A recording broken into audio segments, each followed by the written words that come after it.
Wow, stories.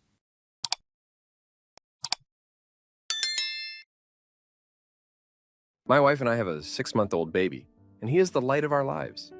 Before our son was born, however, my sister made it known that she was not a baby person. I've known this nearly our whole lives, and my wife even knew, but I'm starting to wonder if she didn't quite take it seriously. Sister came to our baby shower, where she again made it known that while she was happy for us, she wouldn't have much to do with the kid until at least they were older. I remember my wife making a comment along the lines of, "Oh, he's gonna love his auntie," or "You'll love him when he gets here," or something like that.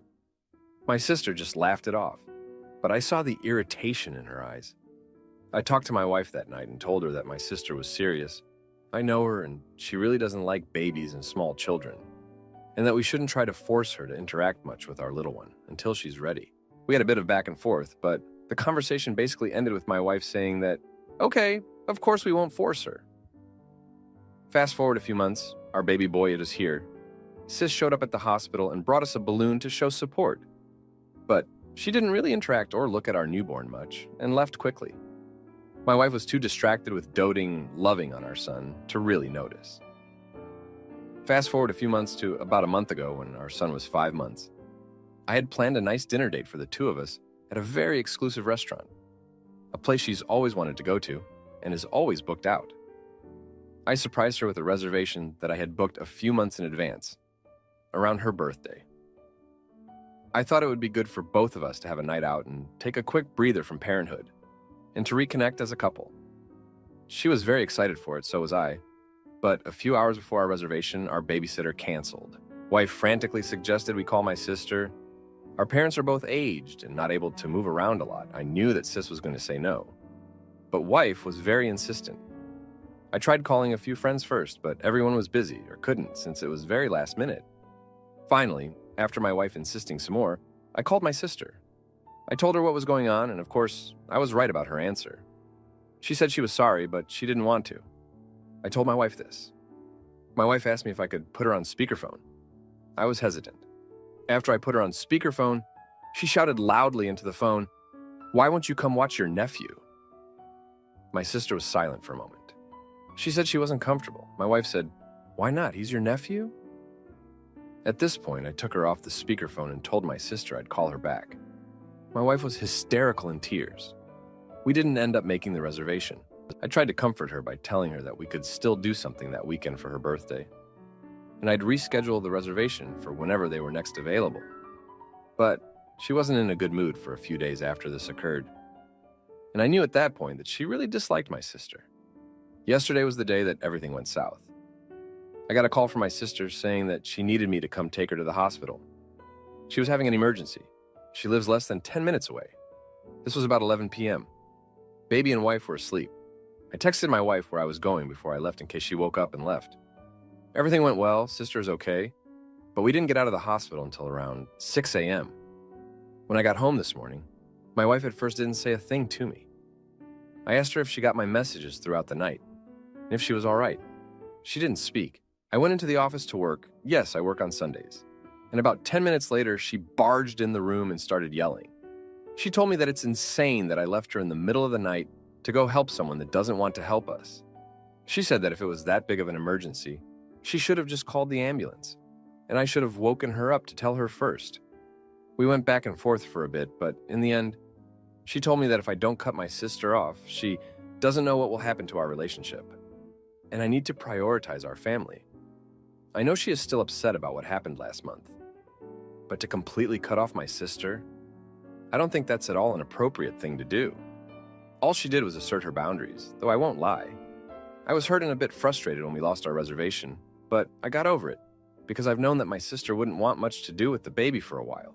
I love my wife and family more than anything, but my sister is also one of my loved family members. She has shown up, in a way, to the baby shower and the birth. Other than when caring for the baby, wife and I haven't spoken much today. But I don't want to continue things like this. I don't know how to approach the situation. She's still dealing with postpartum hormones, so I understand she may still be feeling on edge and protective of the baby. But I feel like we should address this sooner than later. I just want to in a delicate, compass way towards both of them. Now for a few comments before the update. Comment 1. As a teenager, my now adult son was adored by all the neighborhood kids. Parents would ask all the time if he would be willing to babysit. My son is great around kids, but he can't stand kids. As a young man, he is very transparent with everyone he dates that he will not be having children. There has been very little said by anyone to try to dissuade him. At 24, he has been approved for and has scheduled an appointment to get the snip. And yet, a family friend of the same age, female, has been denied a similar procedure that would prevent her from having children because she is a woman, and doctors say no until she is over 30. There is a definite double standard when it comes to women not wanting to have or be around kids versus men not wanting to have or be around kids. I feel bad for OP's sister because I suspect that the fact that she is a woman inherently predisposes people to believe that she should have a maternal instinct. If OP had a brother instead, I bet this conversation would have never happened. Comment 2.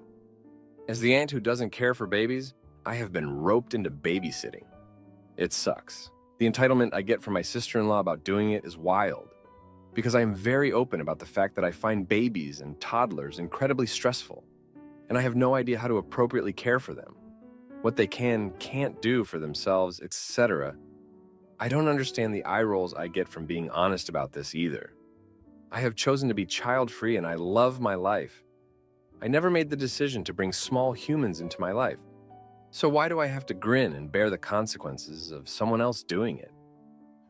Your wife is being unreasonable, especially flying off the handle about you leaving her in the middle of the night. I'm sure she was fine, LOL. Now, for the update. Hey everyone, thanks for sticking with me through all this. So, 3 days ago, things took a turn for the worse.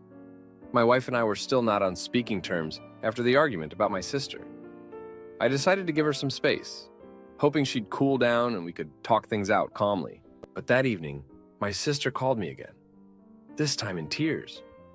She had just been laid off from her job and was feeling completely lost. She asked if she could come over to talk. I hesitated, knowing how my wife felt, but I couldn't turn my sister away in her time of need. I told her to come over, thinking we could talk in the garage or something, to avoid any confrontation with my wife. When my sister arrived, she was a mess. We sat in the garage and she poured her heart out about how she felt like a failure and didn't know what to do next. I tried to comfort her, but just as we were talking, my wife came out to get something from the car. She saw my sister and immediately her face turned red. She didn't say anything, just turned around and went back inside. I knew this was bad. After my sister left, I went inside to find my wife sitting on the couch, fuming. She asked me why I had invited my sister over without telling her. I tried to explain that my sister was in a bad place and needed someone to talk to, but my wife wasn't having it. She accused me of always putting my sister first and not caring about her feelings. I tried to calm her down, but she was too upset.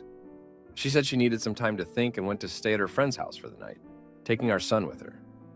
The next day, I tried calling and texting my wife, but she didn't respond. I was worried and didn't know what to do. I went to work, but I couldn't focus. Around lunchtime, I got a call from my wife's friend. She told me that my wife was really upset and needed some space, but she and our son were safe. I felt a bit relieved, but still anxious about what was going to happen next. That evening, my wife finally called me. She said she was coming home, but needed to talk. When she got back, we sat down, and she told me that she couldn't keep living like this. She felt like I was always choosing my sister over her and our son. She said she needed to see some real changes, or she didn't know if our marriage could survive. I was devastated. I told her I loved her and our son more than anything, and that I would do whatever it took to make things right. The next day, I decided to talk to my sister. I told her about the situation and how it was affecting my marriage. She was upset, but understood. She said she would give us some space and try to be more supportive in the future. I felt a bit hopeful that things might get better. However, later that day, I got a call from my boss. He told me that there had been some complaints about my performance at work, and that I needed to get my act together or face consequences. I was already stressed about my personal life, and now my job was on the line too. I felt like everything was falling apart. That evening, my wife and I tried to talk things out again. She told me that she appreciated my efforts, but needed to see consistent changes. She said she wanted us to go to couples therapy to work through our issues. I agreed, hoping it would help us get back on track. The next day, we had our first therapy session. It was tough, but we both opened up about our feelings and tried to understand each other's perspectives. The therapist suggested we set some boundaries with my sister and focus on rebuilding our relationship. I felt hopeful that we could make things work. However, that night, my sister called me again. She was feeling really down and needed someone to talk to. I didn't know what to do. I wanted to be there for her, but I also didn't want to upset my wife. I decided to take the call in the garage again, hoping my wife wouldn't find out. Unfortunately, my wife came out to get something from the car again and saw me on the phone with my sister. She was furious. She accused me of not taking our therapy seriously and putting my sister first again. I tried to explain, but she was too upset to listen. She packed a bag and left with our son, saying she needed some time to think. Now I'm sitting here, feeling completely lost. I don't know what to do. I love my wife and son more than anything, but I also can't just abandon my sister. I feel like I'm being torn in two different directions, and I don't know how to make things right. I just hope that we can find a way to work through this and come out stronger on the other side.